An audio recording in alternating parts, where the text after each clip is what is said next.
My wife demanded my $5 million inheritance, but I refused. During my business trip, she called and said, "I demolished your parents' home. Now they will live in a shelter." I couldn't help but laugh. Because the house was, "I'm glad to have you here. Follow my story until the end and comment the city you're watching from so I can see how far my story has reached." My name is Desmond, and at 54 years old, I thought I knew my wife completely. 8 years of marriage had taught me her rhythms, her moods, her little habits that once seemed endearing. But as I sat in that sterile hotel room in Chicago, staring at my phone after the call ended, I realized I had been living with a stranger. The phone had rung at exactly 3:15 in the afternoon. I was reviewing quarterly reports for my consulting firm, the kind of tedious work that pays the bills but numbs the soul. When I saw Lisa's name on the screen, I smiled. Despite everything that had been happening between us lately, I still felt that familiar warmth when she called. "Hi, sweetheart," I answered, setting down my pen and leaning back in the uncomfortable desk chair. "Desmond!" Her voice was different, sharp, triumphant in a way that made my stomach clench. "I have something to tell you." I waited, listening to her breathing on the other end. There was something theatrical about her pause, like she was savoring a moment she had been planning for weeks. "I demolished your parents' house." The words hung in the air between us. I blinked, certain I had misheard. "What did you say?" "You heard me correctly. I hired a demolition crew this morning. Your parents' precious little house on Maple Street is gone, completely gone, nothing but rubble and dust." My grip tightened on the phone. Through the hotel window, Chicago sprawled endlessly below me, but suddenly the room felt impossibly small. "Lisa, what are you talking about?" Her laugh was cold, mechanical. "Oh, don't pretend to be shocked, Desmond. You've been dragging your feet on this for 3 years. 3 years since they died, and you still wouldn't sell that worthless property. Well, now you don't have a choice." I could picture her pacing around our kitchen, probably wearing one of her expensive outfits, the ones that cost more than my parents spent on clothes in an entire year. She always paced when she was excited about something, when she thought she had won some invisible battle. "Where are they supposed to live now?" I asked quietly. "Who? Your parents?" "Desmond, they're dead. They've been dead for 3 years. The house was just sitting there, rotting, while you held on to some sentimental nonsense about preserving their memory." "I meant the tenants, Lisa. The elderly couple who've been renting the place." Another laugh, sharper this time. "Oh, them. I gave them 24 hours notice yesterday. They can figure it out. Maybe there's a shelter somewhere. The important thing is that now you'll finally have to use that inheritance money properly." And that's when I started laughing. It began as a quiet chuckle, barely audible, but it grew into something deeper, more genuine than any laugh I'd had in months. Lisa's voice became shrill on the other end, demanding to know what was so funny, but I couldn't stop. The absurdity of it all, the perfect irony of what she had just done, hit me like a revelation. "Desmond, stop laughing and listen to me. Do you understand what this means? Now we can finally access that money. We can buy a proper house, somewhere with real value. We can live the way we deserve to live." I wiped my eyes, still chuckling. "Oh, Lisa, if only you knew." "Knew what? Stop being cryptic and get serious about this. I've solved our problem. The house was worthless anyway, just a burden holding us back." That's when the memories started flooding back. Not just of the house, but of how we got here. How I had been so blind to what she really was, so desperate to believe in the fairy tale of our love story that I ignored every red flag she waved in front of me. I met Lisa 8 years ago at a charity auction. She was bidding on a weekend at a luxury spa, her dark hair pulled back in an elegant chignon, wearing a black dress that probably cost more than most people's monthly rent. When she lost the bid to another woman, I watched her face carefully. Most people would have been disappointed but gracious. Lisa's expression darkened with something uglier. Resentment. Entitlement. I should have paid attention to that moment. Instead, I was captivated by her beauty, her confidence, the way she moved through the room like she owned it. When I introduced myself and offered to buy her a drink, her entire demeanor shifted. She became warm, charming, attentive. Later, I learned she had done her research, knew exactly who I was and what I was worth. Our courtship was a masterpiece of manipulation, though I was too smitten to recognize it at the time. She laughed at all my jokes, shared my interests with suspicious enthusiasm, and gradually began suggesting little improvements to my life. My apartment was too small, my car too modest, my wardrobe too casual. Each criticism was wrapped in concern for my success, my image, my happiness. The first time I brought her to meet my parents, I should have seen the signs then, too. Mom had made her famous pot roast, the same recipe she'd used for 30 years. Dad wore his good shirt, the one he saved for church and special occasions. Their little house on Maple Street was spotless, filled with the scent of fresh flowers Mom had cut from her garden. Lisa smiled and complimented everything, but I caught the subtle way she avoided touching surfaces, how she declined to sit on Dad's worn leather recliner, how she pushed the food around her plate without really eating. After we left, she was quiet for most of the drive home. "They're sweet," she finally said, but the word came out flat, like she was describing a piece of stale cake. "They loved you," I told her, and they had. Mom had pulled me aside in the kitchen to whisper how beautiful Lisa was, how lucky I was to find such an elegant woman. "The house is very quaint," Lisa continued, staring out the passenger window. "Very old-fashioned." I should have defended them then. Should have told her about how Dad had worked double shifts at the factory to pay off that house, how Mom had sewed curtains for every window with her own hands, how every piece of furniture held a story, a memory, a piece of their life together. Instead, I made excuses. "They've lived there for 40 years. It's home to them." "Of course," Lisa said quickly, reaching over to squeeze my hand. "I didn't mean anything negative. It's just different from what I'm used to." That was her gift, I realize now. She could plant seeds of doubt, criticism, dissatisfaction, and then immediately smooth them over with affection. She made me complicit in my own disappointment with the people I loved most. Over the next few months, as our relationship deepened, she began making casual comments about my parents' house. Wouldn't they be more comfortable somewhere modern with better heating and air conditioning? Wasn't I worried about the neighborhood changing? Wouldn't the property be worth more if we sold it while the market was good? "I'm just thinking about their future," she would say, "and yours. When they're gone, that house will just be a burden. Old houses require so much maintenance." When I proposed to her, I thought I was the luckiest man alive. Lisa was everything I had ever dreamed of in a partner. Beautiful, sophisticated, ambitious. She pushed me to be better, to want more, to reach higher. I convinced myself that her suggestions about my parents came from love, from wanting the best for our future family. We married in 2017, a lavish ceremony that Lisa planned down to the smallest detail. Everything had to be perfect. From the imported flowers to the designer dress to the venue that cost more than my parents had spent on their entire wedding. When Dad offered to contribute to the expenses, Lisa gracefully declined. But I saw the way she looked at his worn wallet, the judgment in her eyes. The first real crack in our marriage appeared when my parents got sick.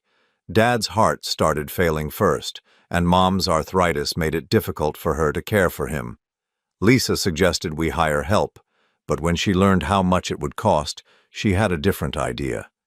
"There are excellent care facilities," she said, showing me glossy brochures. "Professional staff, medical care on site, activities designed for seniors. It would be so much better for them." "They want to stay in their own home," I told her. "It's where they've been happy for 40 years. "Desmond, be realistic. That house isn't equipped for elderly care. No grab bars in the bathroom, stairs to navigate, no emergency response system. What if something happens when you're not there?" She was logical, practical, seemingly concerned for their welfare, but I knew my parents. They had told me repeatedly that they wanted to live out their days surrounded by their memories, their garden, their neighbors who had become family over the decades. When they died within 6 months of each other in 2021, Lisa's mask slipped just a little, At the funeral, while I stood hollow-eyed and grieving, she was already talking about estate planning, about the wisdom of selling the house quickly before the market changed. "I know this is hard," she said that night as I sat staring at the photo albums Mom had kept so carefully. "But holding on to the past won't bring them back. The best way to honor them is to move forward, to build something meaningful with what they left you." What they left me was $200,000 from their life insurance and retirement savings, plus the house they had finally paid off just 5 years before they died. To Lisa, it was a windfall we could use to upgrade our lifestyle. To me, it was all that remained of two people who had loved me unconditionally. Now, sitting in this hotel room, listening to her describe the destruction of everything I had left of them, I finally understood what I had been too blind to see for 8 years. "Desmond, are you listening to me?" Lisa's voice cut through my thoughts. "We need to talk about how we're going to invest this money. I've been looking at houses in Westfield Heights, real estate with actual value." I looked out at the Chicago skyline, at the lives unfolding in thousands of windows, and felt something settle inside me. Peace, maybe. Or clarity. "We'll talk when I get home," I said quietly. "Good. I'm glad you're finally being reasonable about this. I know change is hard, but sometimes you have to be willing to let go of things that aren't serving your future." After I hung up, I sat in the silence of my hotel room for a long time. Lisa thought she had won something today. She thought she had finally forced my hand, eliminated the last obstacle between her and the money she had been coveting for 3 years. If only she knew what she had actually done. If only she knew that the house she had just demolished wasn't the only secret I had been keeping. The flight home from Chicago gave me 6 hours to remember everything I had tried to forget about the last 3 years. As the plane cut through clouds above America's heartland, I found myself thinking about the day my parents died, and more importantly, what happened in the weeks that followed. Lisa had been so helpful during those dark days. Too helpful, I realized now.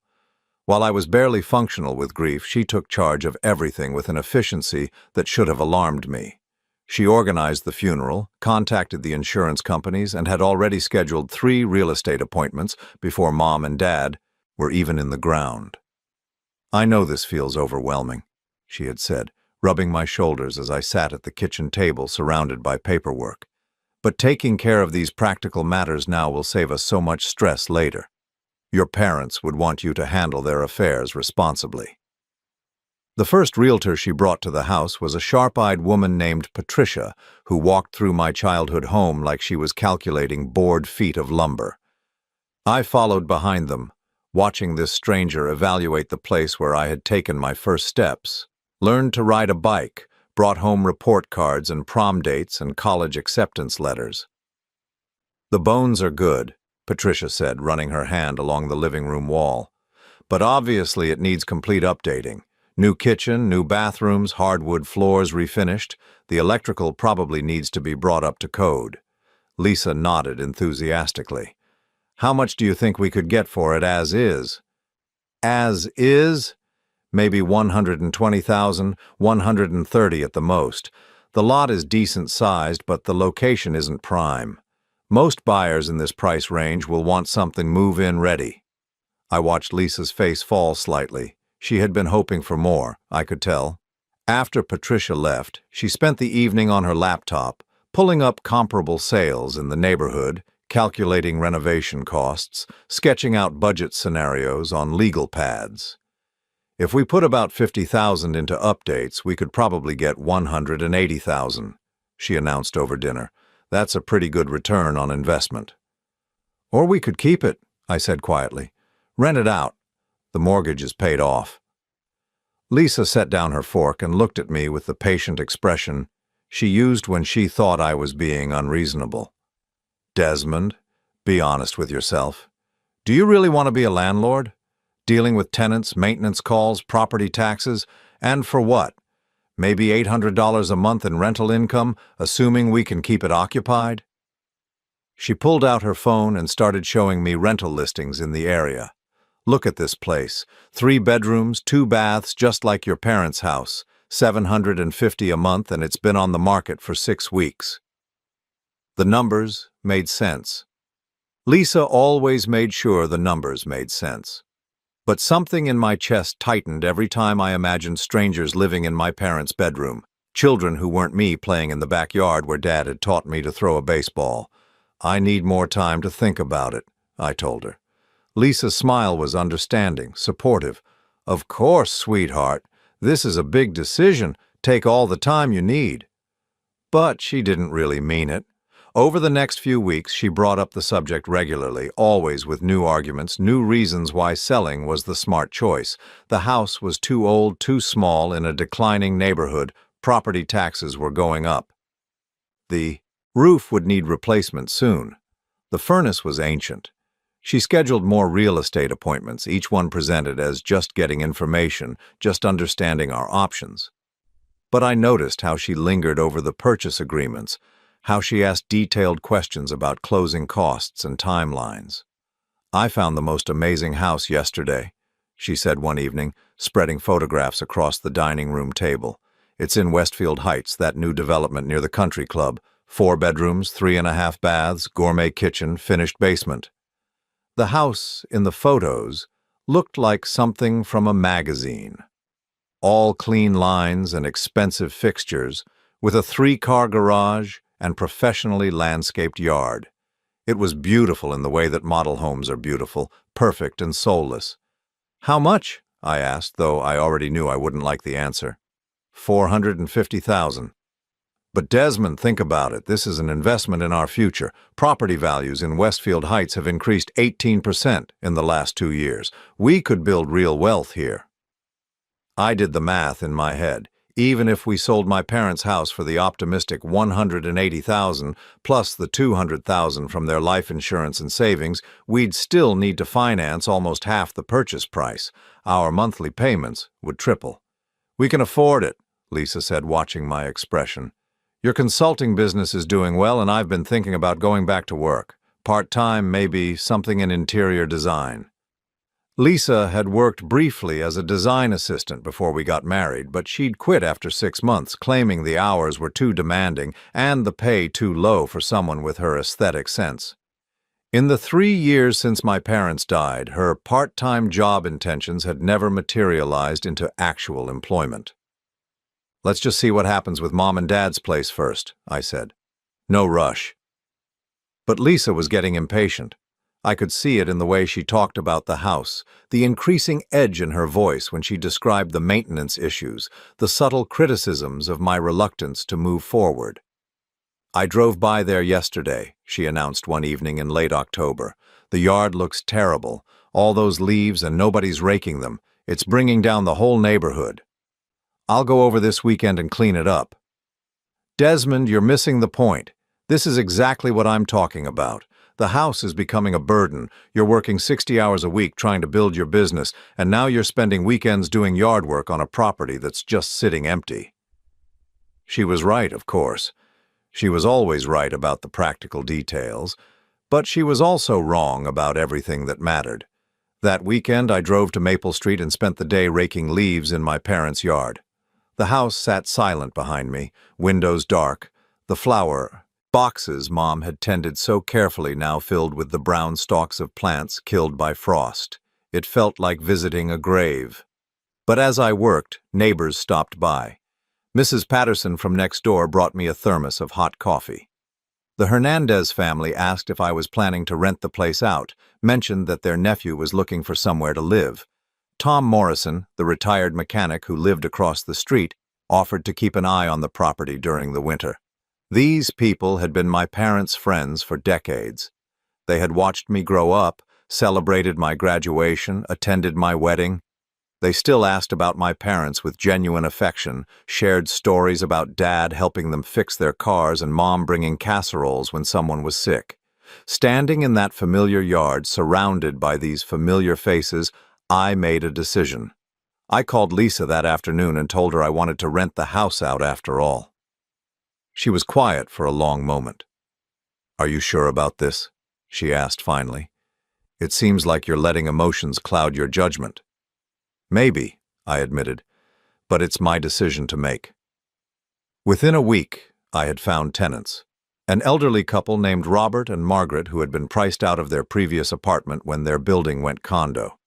They loved the house immediately, loved the neighborhood, loved the fact that it had character and history instead of granite countertops and stainless steel appliances. Lisa smiled and said all the right things about giving it a try, about seeing how being a landlord worked out.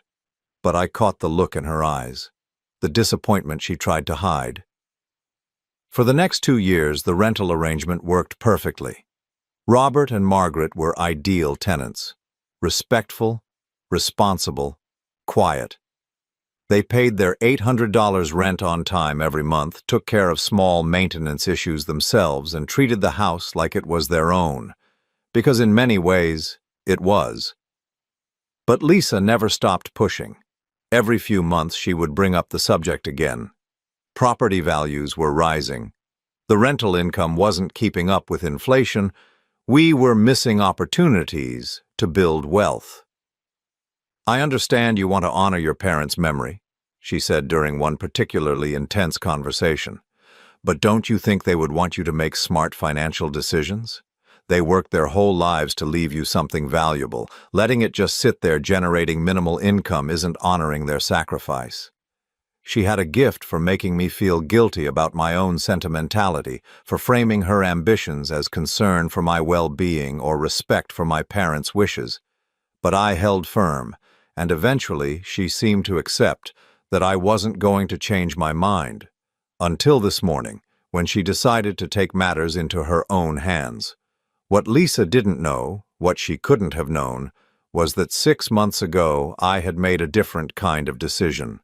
Not about the house, but about our marriage. About her. About the future she was so desperately trying to control. I had begun to see through the careful facade she maintained, the way she manipulated conversations to always end up where she wanted them. I noticed how she talked about money, about status, about the life she felt entitled to live. I saw how she looked at our friends' houses, their cars, their vacations, always calculating, always comparing. And I started to plan. The house on Maple Street that Lisa had demolished this morning wasn't the only property I owned. It wasn't even the most valuable one. 3 years ago, while she was busy pressuring me to sell my parents' house, I had been quietly investigating something else entirely. Mom and Dad's property on Maple Street sat on almost 2 acres of land. Most of it was behind the house, hidden by old oak trees and overgrown hedges. To Lisa, to the realtors, to anyone who just looked at the house from the street, it appeared to be a modest lot in a working-class neighborhood. But I remembered something from my childhood, something I had never mentioned to Lisa. I remembered Dad talking about the land surveys from the 1980s, about how the city had approached him about purchasing the back portion of the property for a new municipal building. Dad had turned them down because he didn't want the disruption, but he had kept the survey documents in his file cabinet. After the funeral, while Lisa was busy planning our financial future, I spent an afternoon going through Dad's old papers. The survey was still there, along with correspondence from the city and a private development company that had also shown interest in the land. I made some quiet phone calls, had lunch with a few people, drove out to look at comparable properties that had sold recently. What I discovered changed everything. The back acre and a half of my parents' property was worth $5 million. As the plane began its descent into our home airport, I smiled for the first time since Lisa's phone call. She thought she had demolished my parents' house to force me into selling the property. She thought she had finally eliminated the obstacle between her and the inheritance money she had been coveting for 3 years. What she had actually done was demolish a worthless replica I had built on the original foundation using materials that cost me less than $50,000. The real house, the one with all my childhood memories, my parents' furniture, Mom's garden, and Dad's workshop, was safe in storage. Along with the $5 million I had received when I quietly sold the back portion of the property to developers last year. Lisa wanted to play games with my inheritance. She had no idea what game she was actually playing. The taxi pulled into our driveway at exactly 7:30 in the evening, and I could see Lisa waiting at the window before I even paid the driver. She had that look on her face, the one she wore when she thought she had won something important. Her silhouette moved away from the glass as I walked up the front steps, and by the time I reached the door, she was already opening it. "Welcome home," she said, and there was something different in her voice, a confidence I hadn't heard in months. She was wearing the black dress she saved for special occasions, her hair perfectly styled, makeup freshly applied. She looked like she was celebrating. "Liza." I set my briefcase down in the foyer and loosened my tie, studying her face. "You look nice." "I thought we should discuss our situation properly. Over dinner." She gestured toward the dining room, where I could see she had set the table with our good china, lit candles, even opened what looked like an expensive bottle of wine. "I ordered from that Italian place you like." I followed her into the dining room, noting the care she had taken with the presentation. This was Lisa at her most strategic, using atmosphere and attention to detail to create the mood she wanted. She poured wine into both glasses, her movements deliberate and graceful. "So," she said, settling into her chair with a satisfied smile. "I imagine you've had some time to think about our conversation today." "I have." I took a sip of wine, watching her over the rim of my glass. The Chianti was excellent, probably cost more than Robert and Margaret paid for groceries in a month. "Tell me exactly what you did." Lisa's eyes lit up with enthusiasm. "I called Morrison Brothers Demolition first thing this morning. They had a crew available, and I told them it was an emergency situation. The house was structurally unsound, needed to come down immediately for safety reasons." "And they believed that?" She waved a dismissive hand. "I can be very persuasive when necessary. I also may have mentioned that we were the property owners and had already cleared it with the city. They were there by 10 o'clock. I set down my wine glass and leaned back in my chair. "You lied to a demolition crew to tear down a house you don't own." "Desmond, we are married. Community property laws mean I have as much right to make decisions about that house as you do." Her tone was matter-of-fact, like she was explaining basic arithmetic. "Besides, what's done is done. The important thing is that now we can move forward." She reached across the table and pulled out a folder I hadn't noticed before. Inside were photographs printed from her phone, showing the demolition in progress. I could see the Morrison Brothers truck, 2 workers in hard hats, and the systematic destruction of what Lisa believed was my parents' house. "I documented everything," she said proudly. "I wanted you to see that it was handled professionally. No damage to the surrounding properties, everything cleaned up properly." I studied the photos carefully. The house in them looked exactly like my parents' home from the street view. Same white paint, same blue shutters, same front porch with the swing Dad had built when I was 12. But I knew something Lisa didn't know. What she had demolished was a carefully constructed replica I had commissioned 18 months ago. The idea had come to me gradually as I watched Lisa's frustration with my refusal to sell the property grow more intense. She was becoming increasingly bold in her attempts to force my hand, and I realized I needed to protect what was truly valuable while appearing to give her what she wanted. The real breakthrough came when I discovered the true value of the land. It started with a conversation I had with Tom Morrison, the retired mechanic who lived across the street from my parents. Tom was one of those men who paid attention to everything happening in the neighborhood, and during one of my visits to check on the rental property, he mentioned something interesting. "Lot of fancy cars been driving through lately," he said, leaning against his mailbox as I finished mowing the front yard. "Suits with clipboards measuring things. Your folks ever mention anything about the city wanting to buy their land?" I paused, thinking back to conversations from my childhood. "Dad mentioned something once about a municipal building, but that was years ago." Tom nodded knowingly. "Well, something's got their interest again. Saw them back there by the old oak trees yesterday, taking pictures and such." That evening I called the city planning office and requested copies of all recent surveys and development proposals for Maple Street. What I found buried in the paperwork made my hands shake.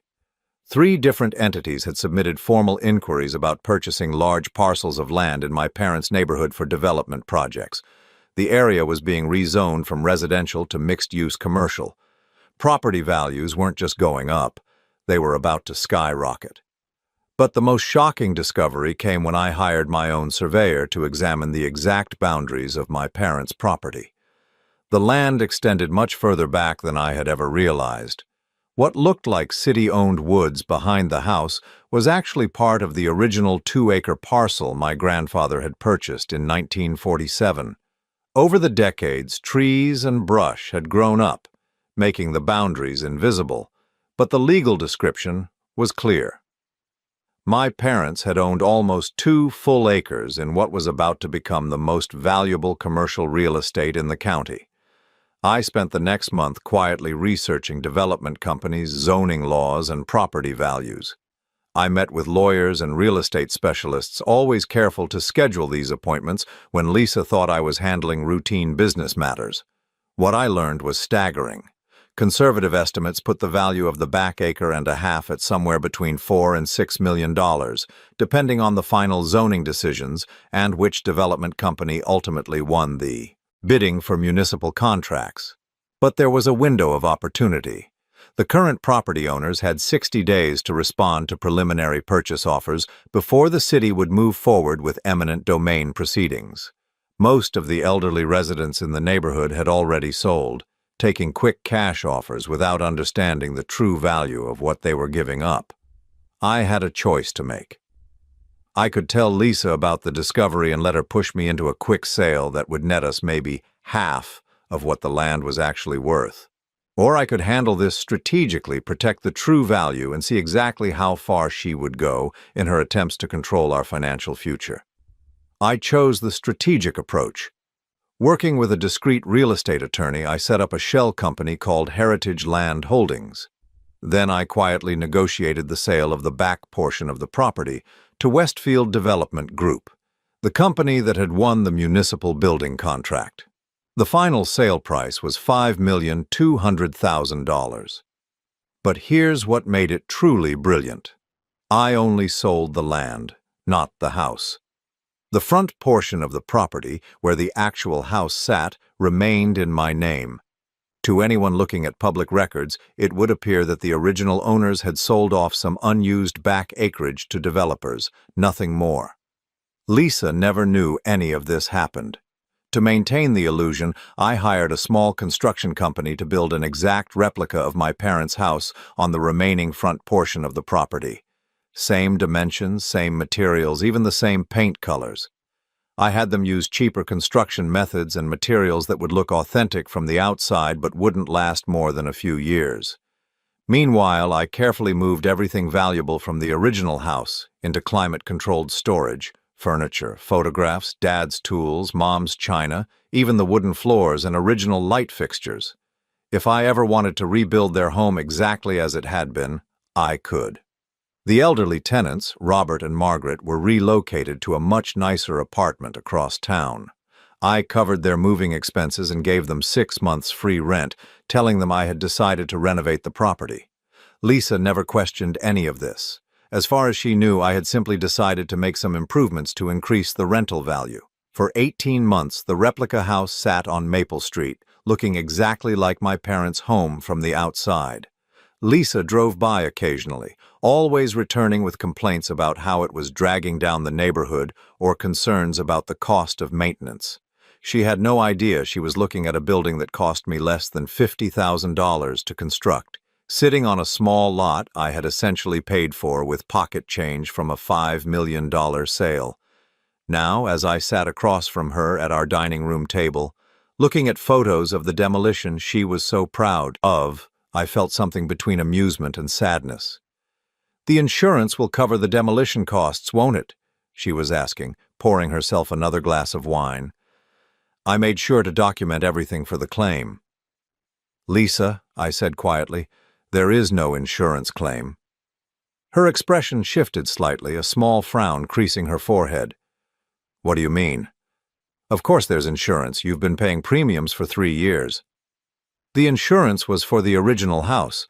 The one that was demolished today was never insured." Now she looked confused, maybe even a little worried. "Desmond, What are you talking about? I saw the house myself. I've driven by it dozens of times. I reached into my jacket pocket and pulled out a folder of my own. Inside were the real property records, the development contracts, the banking statements showing the $5 million deposit, and photographs of my parents' actual belongings safe in storage. The house you demolished today was built 18 months ago, I said, spreading the documents across the table between us. It was a replica, constructed on the small front portion of the property after I sold the back acre and a half to developers. Lisa stared at the papers, her wineglass frozen halfway to her lips. That's impossible. The sale was finalized in June of last year, $5,200,000. The money has been sitting in investment accounts that you don't have access to, earning interest while I decided what to do next. Her face went through a series of expressions: confusion, disbelief, and then something harder to read.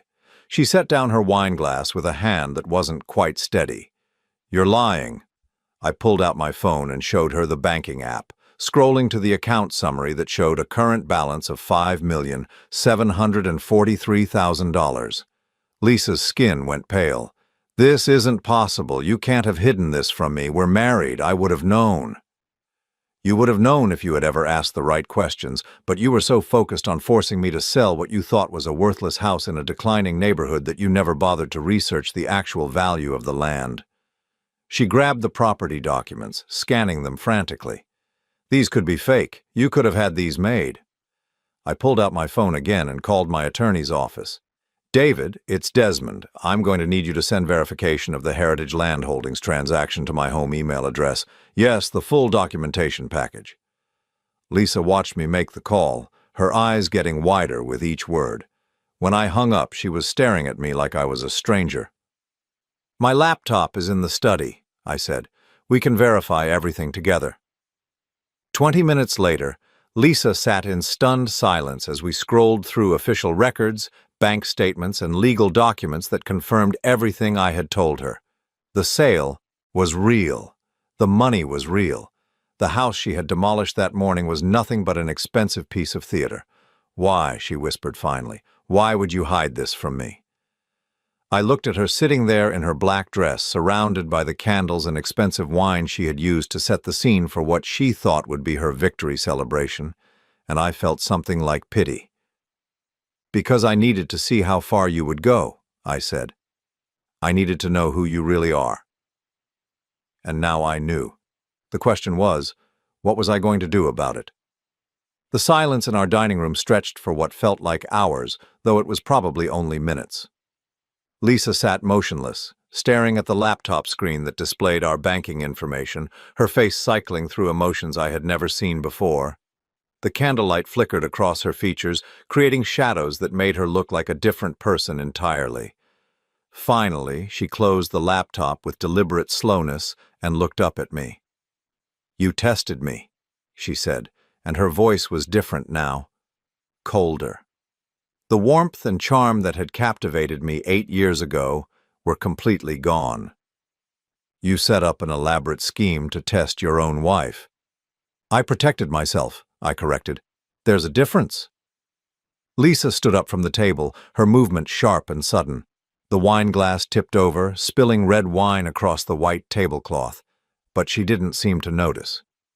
She began pacing around the dining room, her heels clicking against the hardwood floor in a rhythm that reminded me of a predator circling its prey.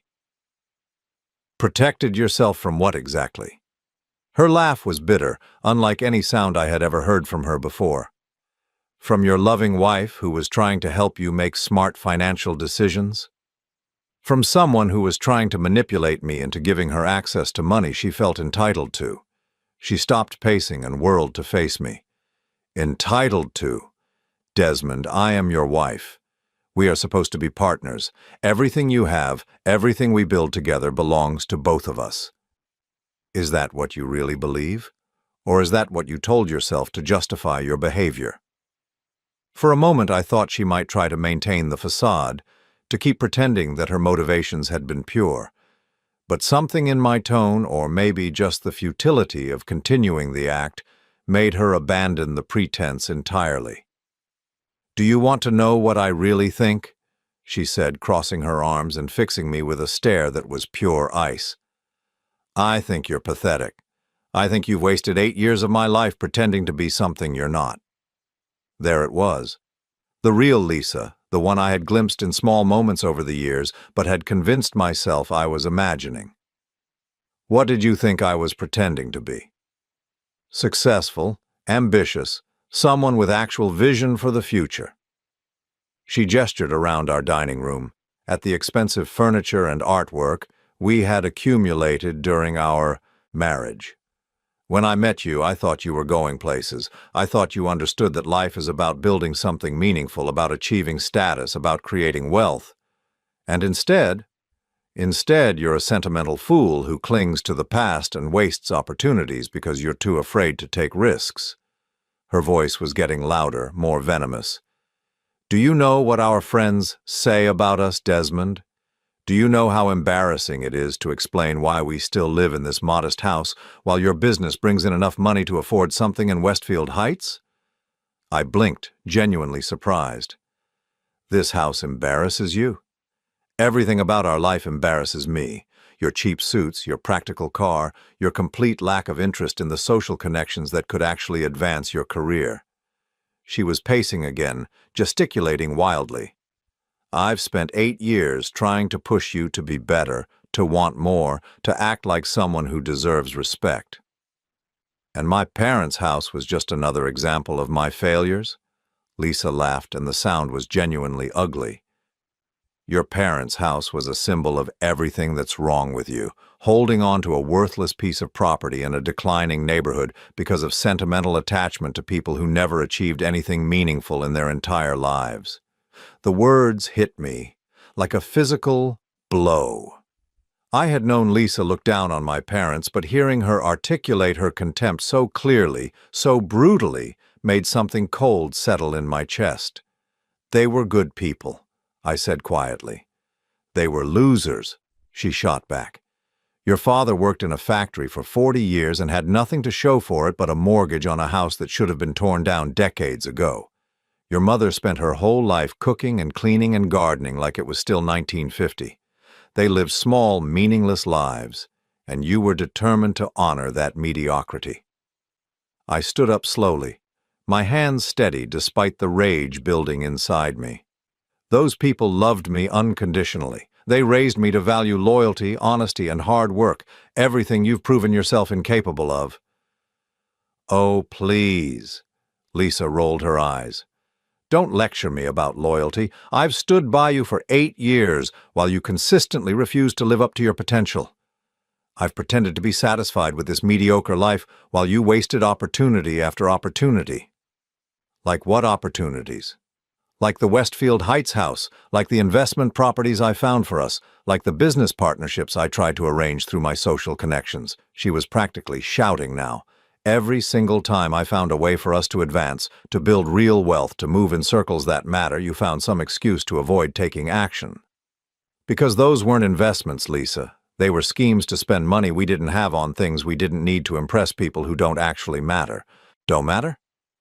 She stared at me incredulously. Desmond, these are the people who could transform your consulting business. These are the connections that could make us wealthy, really wealthy. But you're too small-minded to understand how the world actually works. I walked over to the window and looked out at our neighborhood. Middle-class houses on tree-lined streets where people lived quiet lives and raised their children and found happiness in simple things. The life my parents had built. The life Lisa found so contemptible. I understand perfectly how the world works, I said. I also understand how you work. When I turned back around, Lisa was standing by the table, her hands clenched into fists at her sides. Explain that. You targeted me 8 years ago because you thought I was weak enough to manipulate and successful enough to be worth the effort. You married me because you saw potential for financial gain, not because you loved me. That's ridiculous. Is it? When did you first ask about my parents' house, Lisa? How long after we started dating?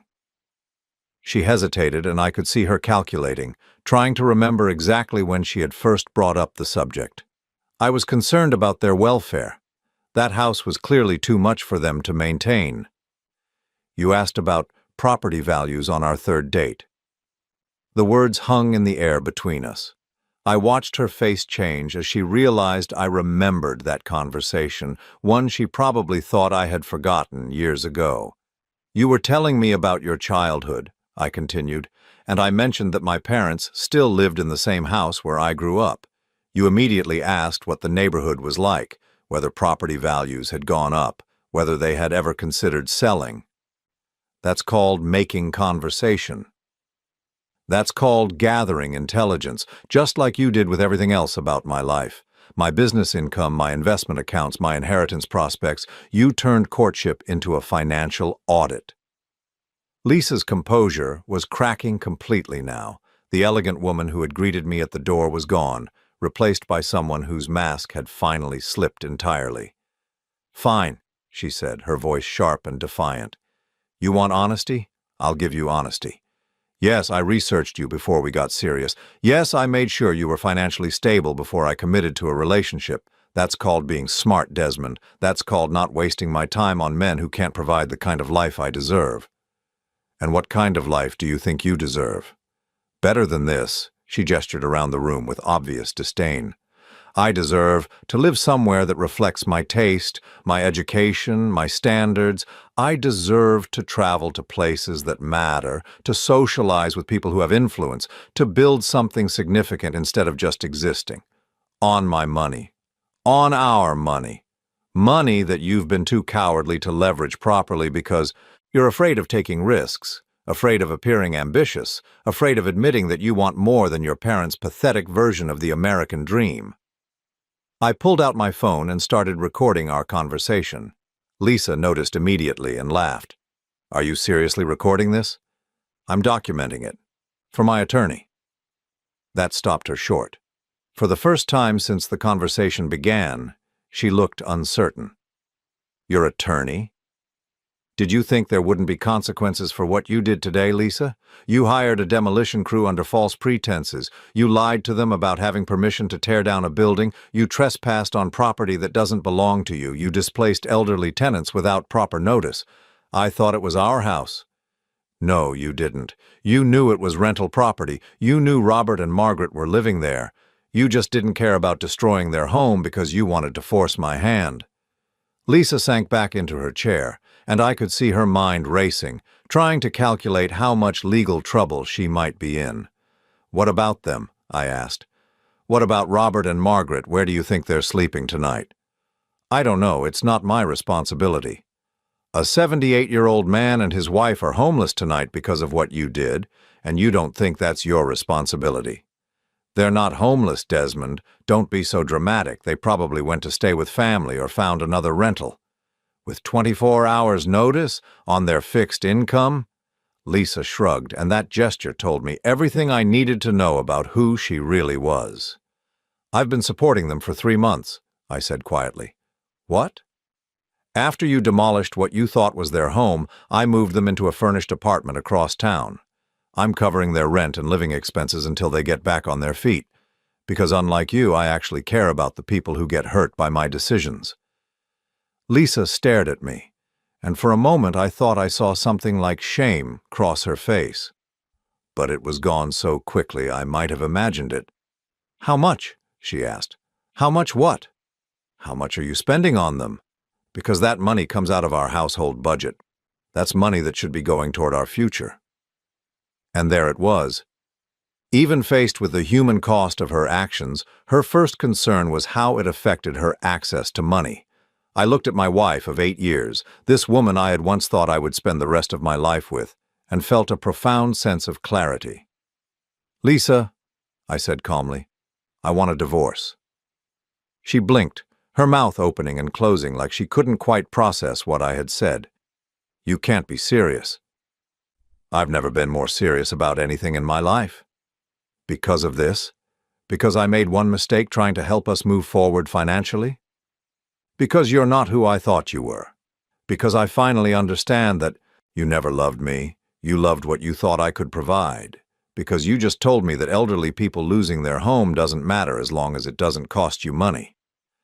Lisa's expression shifted again, and suddenly the charm was back. the warmth that had initially attracted me. "Desmond, sweetheart, you're being emotional. We can work through this. Marriage is about forgiveness, about growing together through difficult times." But it was too late. I could see the calculation behind her smile now, the way she was already strategizing how to minimize the damage, how to manipulate her way back to the position she wanted. "The divorce papers will be filed Monday morning," I said. "What about the money, the inheritance?" "What about it?" "I'm entitled to half of everything acquired during our marriage." I smiled for the first time since I had gotten home. "Actually, you're not. Community property laws don't apply to assets I owned before our marriage or inherited separately. The $5 million came from property I inherited from my parents. You have no legal claim to it." Lisa's face went white. "That's not possible."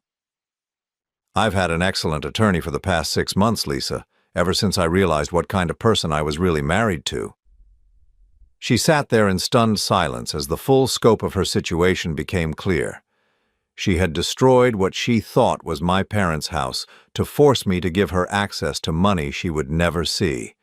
She had revealed her true nature so completely that there was no possibility of reconciliation, and now she was going to lose everything she had been scheming to get. "You planned this," she whispered. "All of it. The fake house, the hidden money, the recording. You planned to destroy our marriage." "No, Lisa," I said, standing up from the table. "You destroyed our marriage the moment you decided my parents' memory was worth less than your ambitions. I just finally figured out who you really are." As I walked toward the door, she called after me one last time. "Where are you going?" I paused in the doorway and looked back at her, sitting alone at the candle-lit table, surrounded by the evidence of her own greed and manipulation. "To pack my things. You can stay in the house until the divorce is finalized, but I won't be living with you anymore." "Desmond, please, we can fix this." But there was nothing left to fix. The woman I had fallen in love with had never existed. The marriage I thought I was saving had been dead for years. It was time to build something new, something real. I spent that first night at the Hampton Inn downtown, lying awake in an unfamiliar bed while my phone buzzed incessantly with calls and texts from Lisa. By morning, I had 47 missed calls and a string of messages that progressed from tearful apologies to angry accusations to increasingly desperate pleas for reconciliation. The last text had arrived at 3:30 in the morning. "You're making the biggest mistake of your life. I can destroy you." I forwarded the message to David, my attorney, along with the recording I had made of our conversation the night before. His response came back within minutes. "Don't engage. Document everything. See you at 9. David's office occupied the top floor of one of the oldest buildings in the financial district, with windows that looked out over the river and walls lined with law books that probably cost more than most people's cars. He was one of those lawyers who charged $800 an hour and was worth every penny, especially when dealing with someone like Lisa. "She's going to fight dirty," he said after reviewing the audio recording and the threatening text messages. "People like this don't accept defeat gracefully. She's going to try every angle she can think of to get access to that money." "What kind of angles?" David pulled out a thick folder and spread several documents across his mahogany desk. "First, she'll claim the inheritance should be considered community property because you used marital funds to maintain and improve the original property. Second, she'll argue that since you sold the land during your marriage, the proceeds should be split equally. Third, she'll probably try to prove that you defrauded her by hiding assets." I studied the legal briefs he had prepared. "Can she make any of those arguments stick?" "Not if we handle this correctly. The inheritance came from property you owned before the marriage. The improvements you made were minimal and came from your separate business income. The land sale was of an asset you inherited independently. And you didn't defraud her because you were under no legal obligation to disclose the transaction." "What about the demolition? What kind of trouble is she in for that?" David's expression grew more serious. "That's where it gets interesting. She hired a demolition crew under false pretenses, claiming emergency authority she didn't possess. She trespassed on property she doesn't own. She displaced tenants without proper notice, and she did it all with the intent to coerce you into financial decisions. So what are we talking about? Fines? Criminal charges, potentially. Vandalism, fraud, harassment. The district attorney's office takes these kinds of domestic financial crimes very seriously, especially when elderly tenants are involved. My phone rang. Lisa's number. I declined the call and set the phone to silent. She's not going to give up easily, I told David. As if summoned by my words, his assistant knocked on the door and stepped inside with a worried expression. "Mr. Patterson, there's a woman downstairs demanding to see you. She says she's Mrs. Holloway and that this is an emergency." David and I exchanged glances. "Tell security to escort her out," he said, "and call down to the lobby desk. Mrs. Holloway is not to be allowed in this building under any circumstances." After his assistant left, David turned back to me with a grim smile. "It's starting." Over the next week, Lisa's campaign to regain control of the situation escalated dramatically. She hired her own attorney, an aggressive divorce specialist named Catherine Moss, who was known for scorched earth tactics in high-asset cases. She filed a temporary restraining order claiming I was hiding community assets. She contacted my business clients suggesting that I was under investigation for financial fraud. But her most devastating move came on Thursday afternoon. I was in a client meeting when my assistant knocked on my office door with an expression of barely controlled panic. "Mr. Holloway, there are police officers here. They say they need to speak with you immediately." The two officers who entered my office were professional but serious. Detective Rodriguez, a woman in her 40s with sharp eyes and graying hair, took the lead. "Mr. Holloway, we're investigating a complaint of elder abuse and financial exploitation filed by your wife.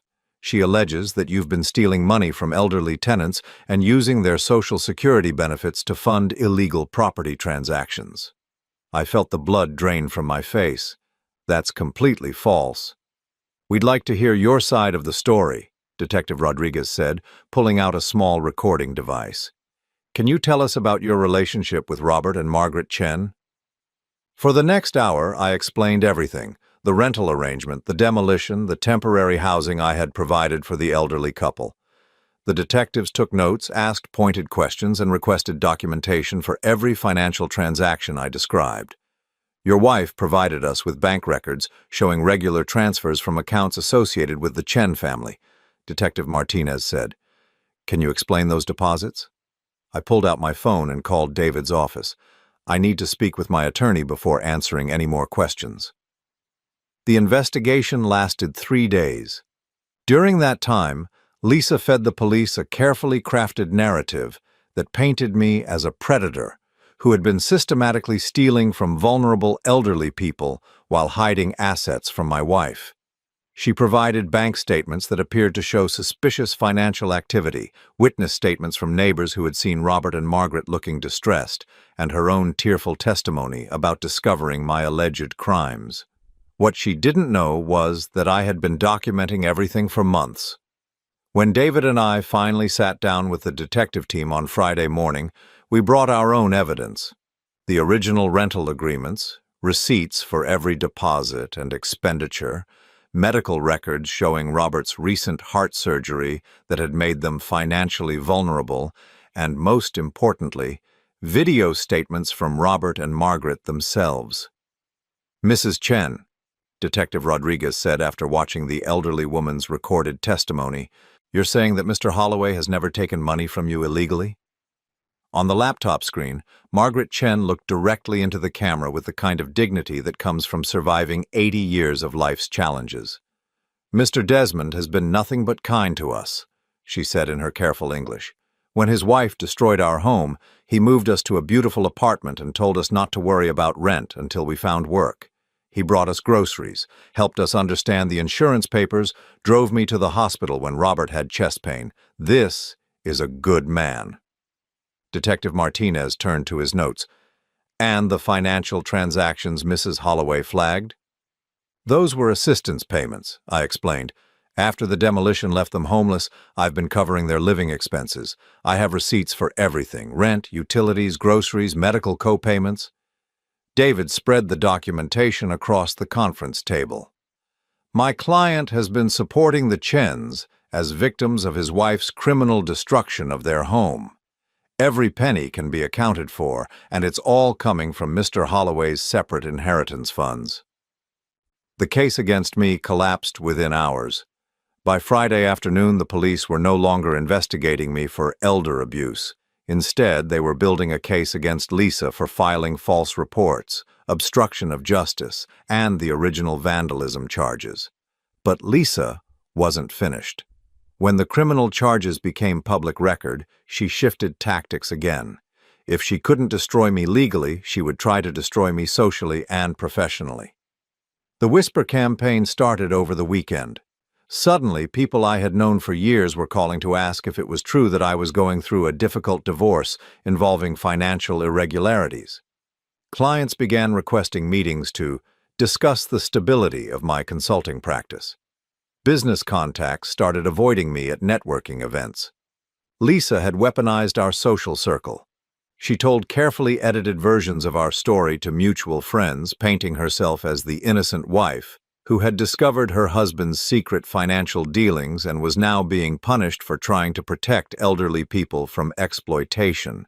She emphasized the hidden bank accounts, the demolished house, the police investigation, all while omitting the crucial context that would have explained my actions. The most painful blow came from people I had considered close friends. Richard and Susan Morrison, a couple we had socialized with for 5 years, actually confronted me at a charity event. "Desmond, we need to ask you directly," Richard said, pulling me aside near the bar. "Is it true that you've been hiding millions of dollars from Lisa? Because if you're having financial problems, there are better ways to handle it than deceiving your spouse." I looked around the hotel ballroom where we had celebrated birthdays, anniversaries, and business successes together. Half. The people in the room were avoiding eye contact with me. The other half were watching our conversation with obvious curiosity. "It's complicated," I said finally. "Susan ran into Lisa yesterday at the grocery store," Richard continued. "She was crying, said you had threatened to leave her homeless and penniless after 8 years of marriage. That doesn't sound like the man we know." What could I say? That their friend Lisa was a manipulative narcissist who had tried to destroy elderly people's lives to get her hands on money she felt entitled to? That she had been playing a long game of financial manipulation for our entire marriage? That everything they thought they knew about our relationship was based on careful lies? "The divorce will be final soon," I said instead. "I think you'll understand better when all the facts come out." But I could see in Richard's expression that he had already chosen a side, and it wasn't mine. That night I sat alone in my hotel room and took inventory of what Lisa's campaign had cost me. 3 business clients had terminated contracts. 2 long-term friendships were probably over. My reputation in professional circles was damaged, possibly permanently. But as I looked at my phone and saw a text message from Margaret Chen thanking me for helping her husband with his medication schedule, I realized something important. Lisa could take my money, my social status, even my professional reputation. But she couldn't take the one thing that actually mattered: my ability to look at myself in the mirror and know I had done the right thing. The criminal charges against her were moving forward. The divorce proceedings were progressing smoothly despite her attorney's aggressive tactics, and most importantly, I was finally free from the exhausting work of trying to love someone who was incapable of love. Monday morning, I got a call from David with news that would change everything. "The prosecutor wants to offer Lisa a plea deal," he said. 6 months of community service and restitution payments to the Chens in exchange for pleading guilty to vandalism and filing false police reports. What's the alternative? If she goes to trial and loses, she's looking at up to 2 years in prison, plus felony fraud convictions that would destroy any chance of professional employment.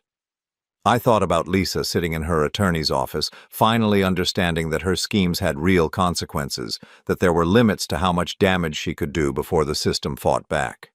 "What do you think she'll do?" David was quiet for a moment. I think she'll take the deal. People like Lisa always take the deal when they're finally cornered. He was right. By Wednesday afternoon, Lisa had accepted the prosecutor's offer.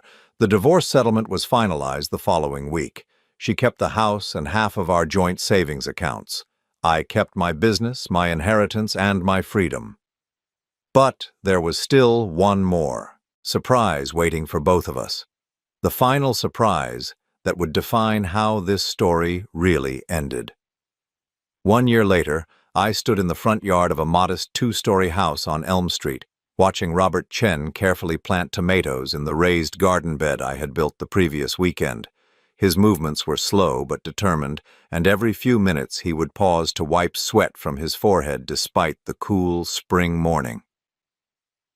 "Not too deep," Margaret called from the front porch where she sat shelling peas into a ceramic bowl. "Remember what the man at the garden center said about the roots." Robert waved his hand dismissively but adjusted the depth of his planting anyway. At 81 years old, he had learned to pick his battles with his wife of 57 years. This was their new home, the one I had purchased for them 6 months after the divorce was finalized. Not as a gift, but as an investment in something I had never fully understood before, the kind of wealth that can't be deposited in a bank account. The house cost $230,000, a price that would have seemed modest to Lisa, but felt exactly right to me. 3 bedrooms, 2 bathrooms, a kitchen with windows that caught the morning sun, and a yard large enough for Robert's vegetables and Margaret's flower gardens. Most importantly, it was theirs.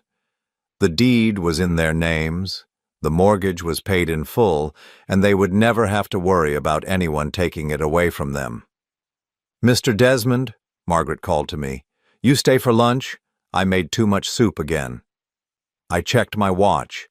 It was Saturday afternoon, I had nowhere else to be, and Margaret's soup was legendary in their new neighborhood.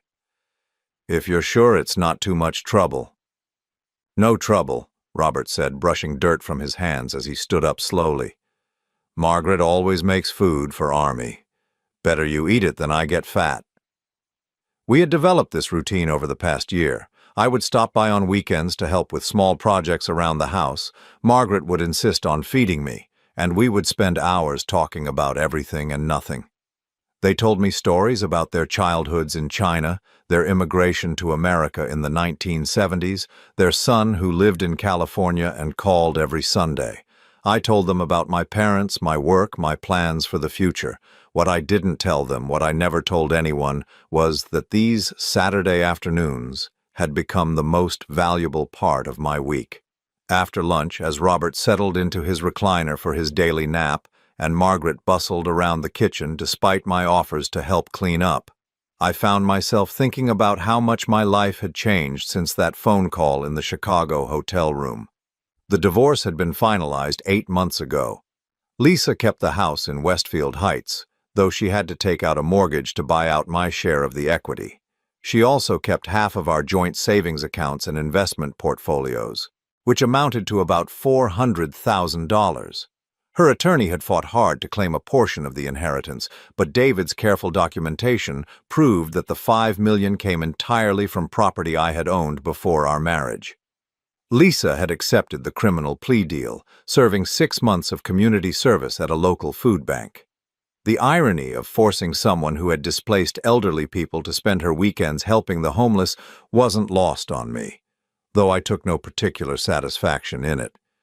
Justice isn't about revenge, it's about consequences that match the harm caused. I had also heard through mutual acquaintances that she was struggling financially. The house payments were more than she could afford on her part-time income, and her legal fees had eaten up most of her divorce settlement. She had tried to sell the house twice, but the market had softened and she couldn't get enough to pay off the mortgage and have anything left over. More importantly, her reputation in our former social circle had crumbled once the full story came out. Richard and Susan Morrison, the couple who had confronted me at the charity event, had actually called to apologize 6 months after the divorce. They had learned about the criminal charges, the displaced elderly tenants, and Lisa's systematic manipulation of our marriage. Their apology was sincere, but I found that I didn't need their validation anymore. The business had recovered more quickly than I expected. Word spread that the criminal investigation had cleared me completely, and several clients who had initially distanced themselves came back with larger contracts than before. My reputation for integrity, it turned out, was worth more in the long run than Lisa's social connections had ever been. But the most significant change in my life wasn't financial or professional, it was personal. I had started volunteering at the senior center where Robert and Margaret played cards twice a week. What began as occasional visits to check on their adjustment to the new neighborhood had evolved into regular involvement with the center's programs.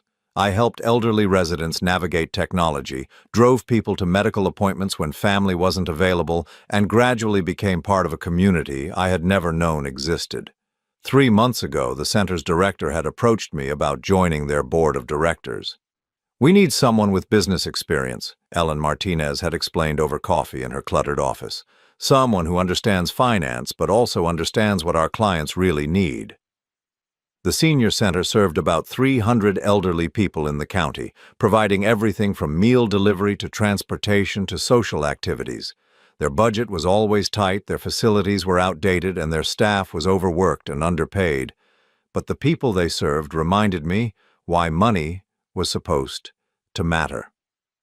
I thought about Mrs. Patterson, the 85-year-old widow who came to the center every day because it was the only place she could afford to eat lunch and have a conversation with another human being. I thought about Harold Kim, the 90-year-old veteran who had built a successful landscaping business after the war but now lived on Social Security because medical bills had consumed his life savings. These were people who had worked hard, raised families, contributed to their communities, and deserved better than to spend their final years isolated and struggling. I accepted the board position, and by Christmas, I had convinced the other directors to let me fund a major expansion. The new Margaret and Robert Chen Community Wing opened last month. It includes a commercial kitchen where volunteers prepare meals for home delivery, a health clinic staffed by nurses who specialize in geriatric care, and a computer lab where seniors can video chat with distant family members or learn to navigate online banking. The dedication ceremony was small but meaningful. About 50 people gathered in the main hall while Ellen Martinez gave a speech about the importance of community support for vulnerable seniors. Robert cut the ribbon with shaking hands while Margaret dabbed at her eyes with a tissue. "Why you name it for us?" Margaret had asked me when I first proposed the idea. "We just ordinary people." "No," I had told her. "You're extraordinary people who happen to live ordinary lives. That's exactly who this place should honor." Standing in their garden now, watching Robert methodically water his tomato plants while Margaret swept the front porch, I understood something about happiness that I had never grasped during my marriage to Lisa. Happiness isn't about accumulating enough wealth to impress other people. It's about having enough resources to take care of the people you love and enough purpose to make your life meaningful. The $5 million that Lisa had been so desperate to control was still sitting in investment accounts, growing steadily and providing me with more financial security than I would ever need. But the money that felt most valuable was the much smaller amount I spent each month supporting the senior center, helping families like the Chens, and building the kind of community my parents would have been proud to be part of. My phone rang, interrupting my thoughts. David's number appeared on the screen. "I have news," he said when I answered. "Lisa's filed for bankruptcy." I felt something that might have been sadness, but not for the reason I expected. What happened? She couldn't keep up with the mortgage payments on the house. Also, apparently she borrowed money against her car to pay for credit card debt, and that's caught up with her. She's losing everything. I walked to the other side of Robert's garden, lowering my voice so the elderly couple wouldn't overhear. "Is she asking for help?" "No, actually, she's trying to get the criminal. Restitution payments reduced because of financial hardship. Claims she can't afford the monthly payments to the Chens." The restitution was only $200 a month. Money that was supposed to help cover the additional living expenses Robert and Margaret had incurred because of the demolition. It was a token amount compared to what Lisa had actually cost them, but it was the principle that mattered. What do you think will happen? The court probably won't modify the order. Criminal restitution isn't dischargeable in bankruptcy, and $200 a month isn't considered unreasonable for someone who's physically capable of working. After David hung up, I stood in the Chen's garden for a long time, thinking about the choices that had led Lisa and me to such different places. I had married her, thinking she was ambitious, sophisticated, someone who would push me to achieve more than I might accomplish alone. What I had failed to understand was the difference between ambition and greed, between wanting to build something meaningful and simply wanting to acquire things that would impress other people. Lisa's version of success was about status symbols. Expensive houses, luxury cars, designer clothes, social connections that could be leveraged for more opportunities to acquire more status symbols. It was a circular pursuit that never led to satisfaction, because there was always someone with a bigger house, a newer car, more exclusive connections. My parents' version of success was about relationships. Marriage that deepened with time, children who grew up feeling loved and secure, neighbors who became family, work that provided dignity and purpose. They had died in the same modest house where they had raised me, surrounded by photographs of people who loved them, leaving behind a legacy of kindness that was still paying dividends in my life. "Mr. Desmond," Margaret called from the porch, "you look too serious for Saturday afternoon. Come sit. Robert wake up soon and want to show you his pepper plants." I joined her on the porch steps, accepting the glass of iced tea she pressed into my hands. The afternoon sun slanted across their small front yard, illuminating the flower borders Margaret had planted around Robert's vegetable garden. Their mailbox, which I had helped Robert install last month, bore their name in neat black letters, Chen. This was what wealth looked like when it was used properly. Not to buy things, but to buy security. Not to impress strangers, but to take care of people who mattered. Not to accumulate assets, but to build relationships that would outlast any bank account. "Margaret," I said, "can I ask you something?" "Of course." "Do you ever think about the house on Maple Street? Do you miss it?"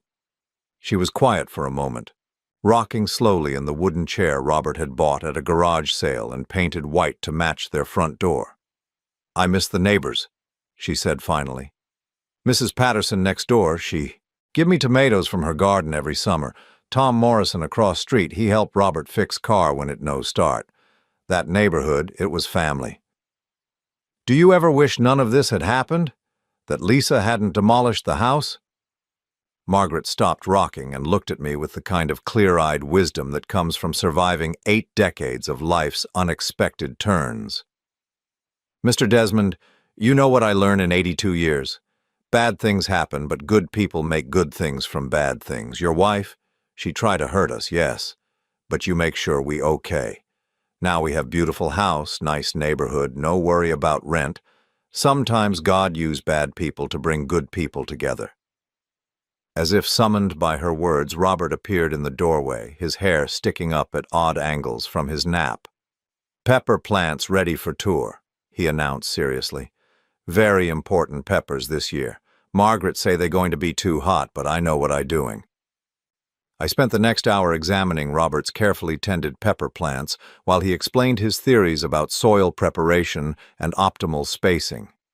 Margaret brought out a plate of homemade cookies and listened to his lecture with the patience of someone who had heard similar presentations for 57 years, but still found them endearing. When it was time to leave, they walked me to my car like they did every Saturday.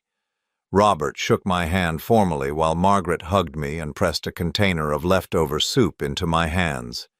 "You drive careful," she said, the same words she used every week. "I will. See you next Saturday." "We be here," Robert said, and I knew they would be. As I drove home through the tree-lined streets of their neighborhood, past houses where families were finishing weekend dinners and children were playing in front yards, I thought about the letter I had received from Lisa's attorney the previous week. She was requesting a meeting to discuss what her lawyer called potential reconciliation discussions. Reading between the lines of legal language, she wanted to know if I would be interested in giving our marriage another chance. I had asked David, to respond with a polite but firm refusal. Some mistakes can be forgiven. Some relationships can be repaired with time, effort, and genuine commitment to change. But what Lisa and I had shared hadn't been a real marriage. It had been a performance, an elaborate fiction where I played the role of successful husband while she played the role of devoted wife. Both of us pretending that what we felt for each other was love instead of convenience. Real love wasn't what I had felt for Lisa during our 8 years together. Real love was what I saw between Robert and Margaret, two people who had built a life based on mutual respect, shared values, and genuine care for each other's well-being. Real love was what my parents had shared, the kind of partnership where each person's happiness was genuinely important to the other, where decisions were made based on what was good for both people instead of what benefited one person at the other's expense. That evening, I sat in my own modest apartment and reviewed the plans Ellen Martinez had sent me for the senior center's next expansion. With careful investment of another portion of my inheritance, we could add a small medical clinic and a transportation service for seniors who could no longer drive. It would cost about $800,000, money that Lisa would have considered wasted on people who couldn't provide anything in return. But I had learned something important over the past year. The best investments are the ones that pay dividends in satisfaction rather than dollars. As I signed the authorization forms and prepared to wire the funds, I thought about my parents and what they would think of how I had used their legacy. Dad, who had worked double shifts to pay off a modest mortgage, and Mom, who had saved every penny so they could leave me something valuable when they were gone. They had given me more than money. They had given me an example of how to live with dignity, how to value the right things, how to build wealth that mattered. And finally, at 55 years old, I was beginning to understand what they had been trying to teach me all along. The real inheritance wasn't the $5 million, it was the knowledge of how to use it.